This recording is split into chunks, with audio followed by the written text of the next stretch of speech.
Welcome back. All right, in this section, we are going to integrate our cameras and the USB conferencing into our UCI. That means that we want someone to be able to walk in, right, plug in that USB cable. They get the audio and the video of the room integrated with their laptop. That's the goal.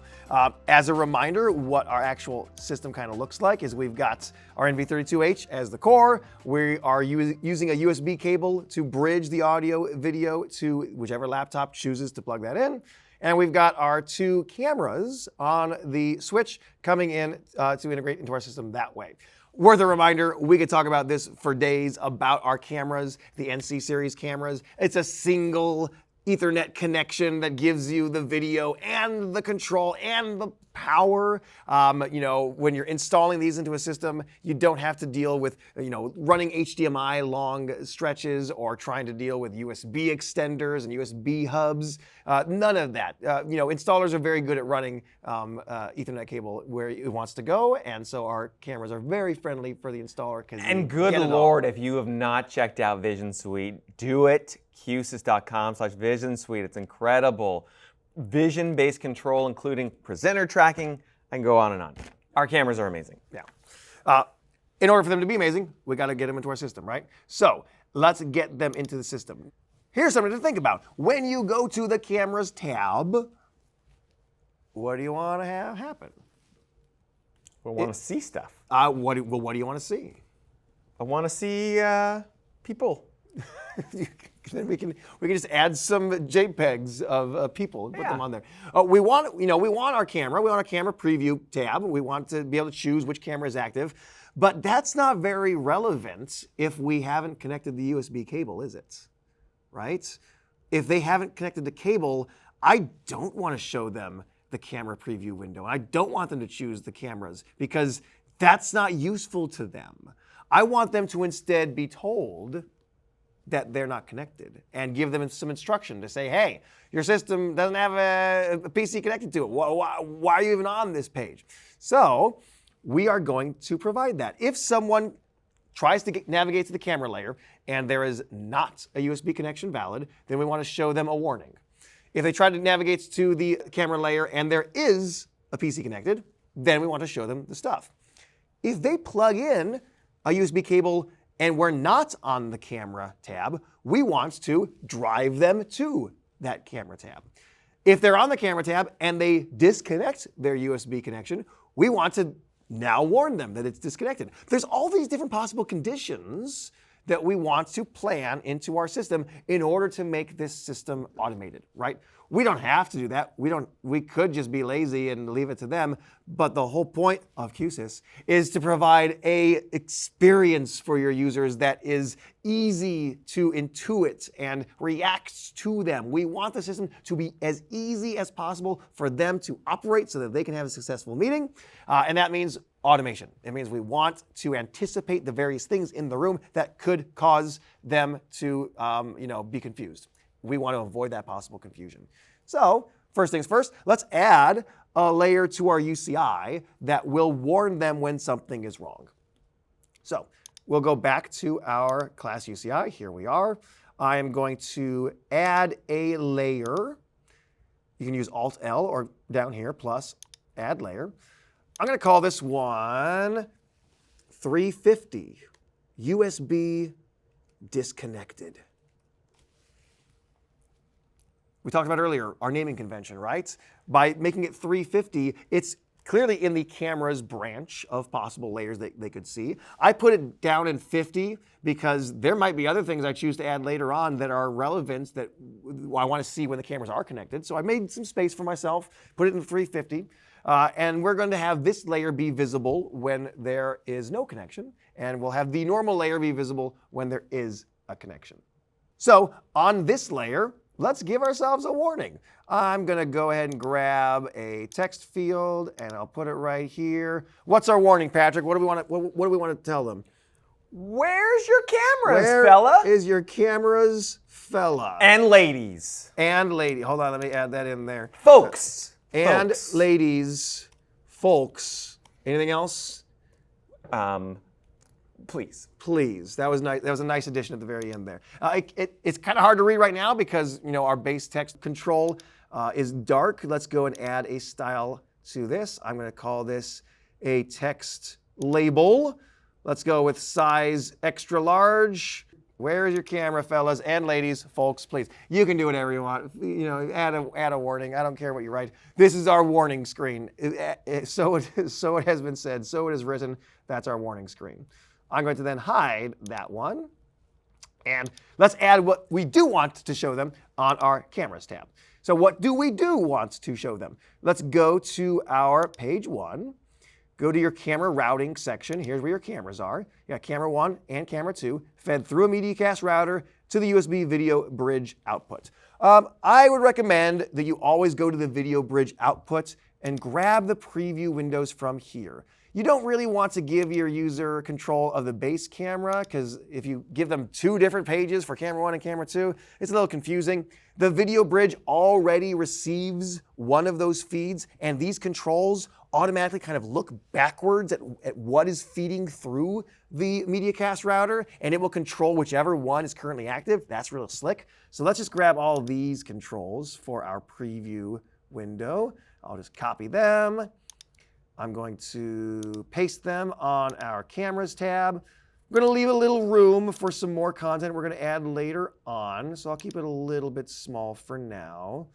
All of these buttons are showing up as yellow, which means that they have got that base class that doesn't really have anything defined. I'm going to select all of them, and we'll choose these to be the button style 2 that has a transparent background. That looks nice and slick.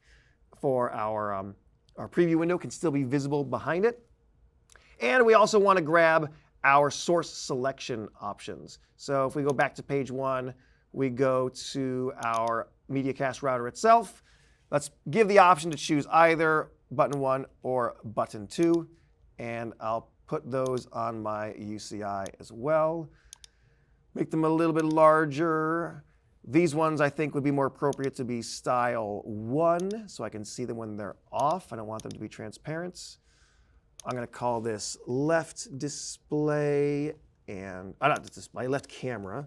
Where's my head right now? Left camera and right camera.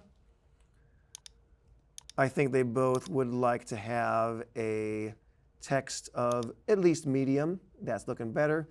And maybe even an icon of a camera with the icon cam. That means that I might want to nudge this all a little bit to the side and make these a little bit wider. Let's define them as being 300 by 100, same as those navigation buttons below. That's going to keep a consistent experience across our UCI. That's feeling pretty good. Go ahead and take a second or so to get your UCI in a place that you like it. I might make a couple of changes on mine as well. And then pause your video when you're ready for that. Unpause, and we'll keep on going. Okay, so now what we have to do is we have to validate whether or not they have actually plugged in the USB cable itself, right? We need some information from the USB bridge about whether or not that cable exists. Now, we can actually get that information in a couple of different places. If we go to page 1, we can see that we go to our USB speakerphone in components. There's a couple of LEDs we already dragged out of here. These, if we open it up, are these LEDs down at the bottom. One says connected and one says active. The connected one literally means that there is just a USB cable plugged in. It is looking for a connection. That's what we want. The active one is a little bit different. That one means that there is an application that's running on the PC that is making use of that USB stream. It doesn't necessarily mean that you're in a conference call because that active LED could be true even if you're just opening up the camera app or if you're in your conferencing app and you're opening up your settings and you're looking at the preview window. So connected is what we're looking for. That means that they've plugged the cable in. Like I said, you could get that in various other places. The same information is located over here in the speakerphone out. You can also get it from the HID conferencing component itself. It's all pretty much the same thing. We're going to grab it from right here. So let's click on our speakerphone in and take a look at its control pins and scroll down. We want this one right here, connected. Expose that. We're going to wire that to our block controller. So 2 things along the way here. First of all, we need to give our block controller an input for this. So here in our UCI layer control block controller, we need to be able to receive that information. It's got to come in somehow. That means we need a control with an input pin. So let's add a new control here. Hit that plus button. And let's call this one an LED, and I'll call it USB connected. Now this is not going to be a toggle button. Yeah, I mean, theoretically, a toggle button could work because it's got an on or an off, but this isn't a button I really ever want to interact with. It's only something that I want to receive information. So rather than being a button, let's make this an indicator. And the first type of indicator is indeed an LED. That's just something that receives a true or a false. That's what I want. We're going to change the control pin to input. That means that it will allow us to wire something into this component, and you can see that it's right here. Here's where, remember earlier I said I make my block controller name really long for a reason? I can read the entirety of this pin, LED underscore USB connected. That's really convenient for me. If it was a shorter or a more narrow component, I might not be able to read the whole thing. I've just kind of learned this trick along the way to make that happen. Now, if you were in the real world, which you are, I'm not implying that you're a ghost or some kind of phantom. Patrick, are you in the real world? Yes, currently I'm alive and kicking. Okay, good.